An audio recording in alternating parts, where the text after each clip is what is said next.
ജനുവരി 24 ശനിയാഴ്ച.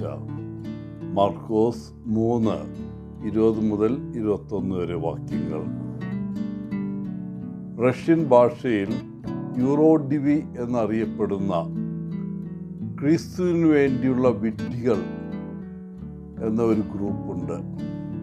ആത്മീയ സത്യങ്ങൾ അറിയിക്കുന്നതിനും അവരുടെ കാലത്തെ സാമൂഹികവും മതപരവുമായ മാനദണ്ഡങ്ങളെ വിമർശിക്കുന്നതിനും ഭ്രാന്തിൻ്റെയോ വിചിത്രതയുടെയോ വേഷം ധരിച്ച വ്യക്തികളായിരുന്നു അവർ. അവരുടെ പ്രത്യക്ഷമായ വിഡ്ഢിത്തം ഒരു മുഖംമൂടിയായിരുന്നു. അത് ആഴത്തിലുള്ള ആത്മീയ ഉൾക്കാഴ്ചയും സുവിശേഷം അതിൻ്റെ ഏറ്റവും സമൂലമായ രൂപത്തിൽ ജീവിക്കാനുള്ള ആഴമായ പ്രതിബദ്ധതയും മറച്ചുവെച്ചു.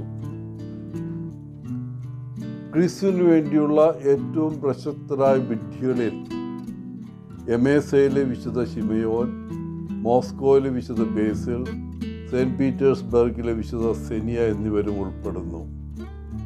ഈ വിശുദ്ധന്മാർ അവരുടെ സമകാലികർക്ക് യുക്തിരഹിതമോ ഭ്രാന്തോ ആയി തോന്നിയെങ്കിലും അവരുടെ തീവ്രമായ ഭക്തി, സന്യാസം, പലപ്പോഴും അത്ഭുത കഴിവുകൾ എന്നിവയാൽ ബഹുമാനിക്കപ്പെട്ടു.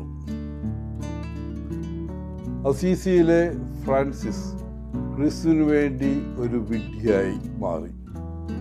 അദ്ദേഹം വൃത്തികെട്ട വസ്ത്രം ധരിച്ച്, ഒരു കയർ ബെൽറ്റായി സ്വീകരിച്ച്, ഷൂസ് ധരിച്ചിരുന്നില്ല. പ്രസംഗിക്കുമ്പോൾ പലപ്പോഴും നൃത്തം ചെയ്യുകയും കരയുകയും മൃഗങ്ങളുടെ ശബ്ദങ്ങൾ പുറപ്പെടുവിക്കുകയും ചെയ്തു. ചിലപ്പോൾ അടിവസ്ത്രം മാത്രം ധരിച്ചു സിസ്റ്റർ വായിക്കുകയും ചെയ്യുമായിരുന്നു. പലരും അദ്ദേഹത്തെ ഭ്രാന്തനോ അപകടകാരിയോ ആയി കണക്കാക്കി.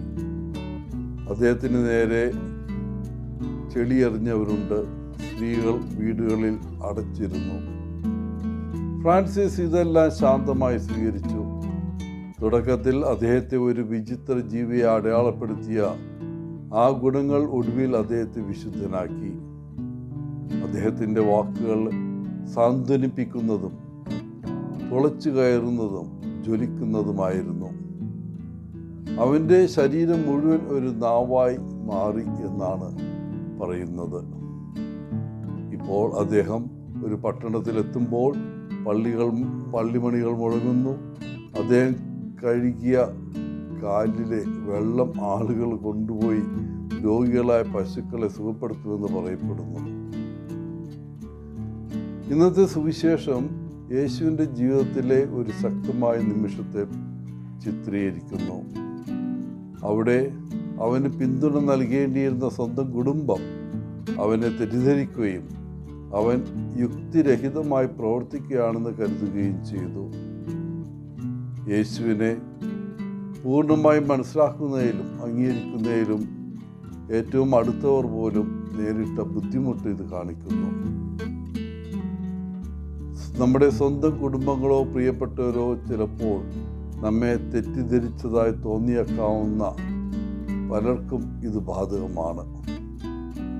ജീവിതത്തിൽ നമ്മുടെ വിളിയെയോ ദൗത്യത്തെയോ പിന്തുടരുന്ന എല്ലായ്പ്പോഴും നമുക്ക് ചുറ്റുമുള്ള എല്ലാവർക്കും എളുപ്പമായി തോന്നുകയോ സ്വീകാര്യമാവുകയോ ഇല്ല. പ്രിയപ്പെട്ടവരെ, യേശുവിനെ പോലെ നമ്മുടെ പ്രവൃത്തികളെയോ തിരഞ്ഞെടുപ്പുകളെയോ നാം ശ്രദ്ധിക്കുന്നോ ചോദ്യം ചെയ്യുകയോ സംശയിക്കുകയോ ചെയ്യുന്ന നിമിഷങ്ങൾ നമുക്ക് നേരിടേണ്ടി വന്നേക്കാം. വിമർശനങ്ങളോ സംശയങ്ങളോ നേരിടേണ്ടി വന്നാലും അത്തരം സാഹചര്യങ്ങളെ എങ്ങനെ കൈകാര്യം ചെയ്യണമെന്നും നമ്മുടെ വിശ്വാസത്തിലും ലക്ഷ്യത്തിലും സത്യസന്ധത പുലർത്തണമെന്നും ഇന്നത്തെ സുവിശേഷം നമ്മെ ഓർമ്മിപ്പിക്കുന്നു. ബാഹ്യ സംശയങ്ങളോ എതിർപ്പുകളോ ഉണ്ടെങ്കിലും നമ്മുടെ വിളിയിൽ പ്രതിജ്ഞാബദ്ധരായിരിക്കേണ്ട ആവശ്യകതയാണ് ഇത് ആത്യന്തികമായി എടുത്തു കാണിക്കുന്നത്. എല്ലാവർക്കും നല്ലൊരു ദിനം ആശംസിച്ചുകൊണ്ട് ഒത്തിരി സ്നേഹത്തോടെ പോളച്ചൻ CSSR from Kerala.